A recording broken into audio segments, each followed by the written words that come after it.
কালো জাদু তন্ত্রমন্ত্র এসকে চ্যানেলটি এই মুহূর্তে যারা দেখছেন সকলকে জানাই আন্তরিক প্রীতি ও শুভেচ্ছা।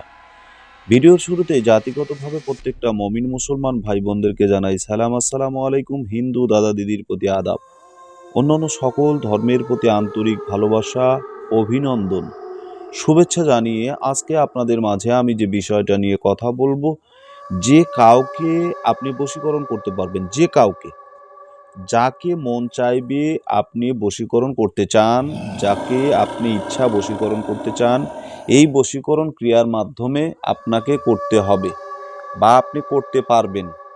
এই বশীকরণটা এতটা পাওয়ারফুল যে এটাকে সর্বজন বশীকরণ বলা হয়ে থাকে। তবে এটা কিন্তু একটা যন্ত্রাদি, অর্থাৎ এটা স্বয়ংসিদ্ধ একটি যন্ত্র। এই বশীকরণের মাধ্যমে আপনারা খুব সহজে কিন্তু বশীকরণ ক্রিয়া সিদ্ধি লাভ করতে পারবেন। তো এটার জন্য আপনি কি করবেন, এই যে বিষয়বস্তু, যে অংশগুলো যা আপনাদেরকে দেখানো হচ্ছে, নকশাটা, এটা কিন্তু সংখ্যাগরিষ্ঠ একটি নকশা। সংক্ষেপে যেমন এখানে রয়েছে আপনার যে সংখ্যাটা এখানে রয়েছে, সেই সংখ্যাটার এখানে কিন্তু 7 গ 4 ব 7 0 0 1 0 0 1 1 0 7 0 4 7 6 0। এই যে সংখ্যা, এই সংখ্যাগুলো কিন্তু আপনার মাথায় আসবে না, সাধারণ জ্ঞানে কিন্তু এগুলো বুঝতে পারবে না যে আদৌ এগুলো কি বোঝানো হয়েছে, ঠিক কিনা। এটা কিন্তু আপনারা সাধারণ মানুষ এটা বুঝতে পারবেন না। এখানে নিচে দেওয়া আছে নাম, যাকে আকর্ষিত করতে হবে তার নাম, ঠিক আছে।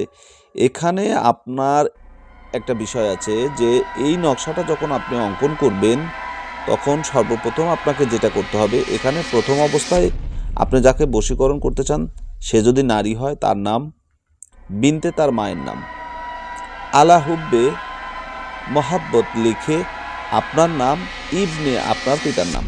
আপনি যদি কোনো নারী হয়ে থাকেন, তাহলে যদি কোনো পুরুষকে বশীকরণ করতে চান, তাহলে সর্বপ্রথম সেই পুরুষের নাম এবং এরপরে ওই পুরুষের বাবার নাম, অর্থাৎ ইবনে তাহার পিতার নাম। এরপর আলা হুব্বে মহাব্বত লিখে আপনার নাম, বিনতে আপনার মায়ের নাম, এটা কিন্তু লিখতে হবে, ঠিক আছে। এখন এই যে লেখাটা লিখবেন, এই লেখার পরে এটা আপনি কি করবেন, এই লেখাটা, এই নকশাটা অঙ্কন করার পরে এটা আপনি কি করবেন দেখেন, আমি নিয়মটা আপনাদেরকে বলি। এই যন্ত্রটিকে সিদ্ধি করে ভোজপত্রের উপরে অষ্টগন্ধা দিয়ে লিখে যে ব্যক্তির আসনের নিচে রেখে দেবে, সেই ব্যক্তি সাধকের বশীভূত হবে। এখন এইটা একটা বিষয়, আপনি অফিসের বসকে বশীকরণ করতে পারেন, বা আপনি যে কোনো ব্যক্তি, হয়তো গার্মেন্টস কর্মী হোক বা যে কোনো প্রতিষ্ঠানে সে হয়তো কর্মরত আছে, হয়তো সে কোনো জব করে, সে একজন জব হোল্ডার, সে যে আসনটাতে বসে, অর্থাৎ যে চেয়ার ব্যবহার করে, বেঞ্চ ব্যবহার করে, এর নিচে রেখে দিবেন, বা সে একটা চৌকি বা খাট, সেটাতে সে বসে বা সেখানে শয়ন মানে শুয়ে থাকে, বিশ্রাম করে, তার নিচে রেখে দিবেন, বাস কাজ হয়ে যাবে।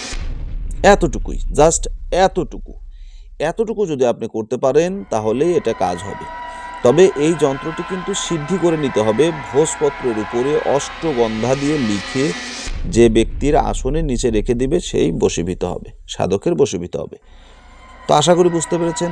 ভালো থাকবেন, সুস্থ থাকবেন, সকলের সুস্বাস্থ্য দীর্ঘায়ু কামনা করছি। ভিডিওটা ভালো লাগলে বেশি করে লাইক, কমেন্ট, শেয়ার করবেন।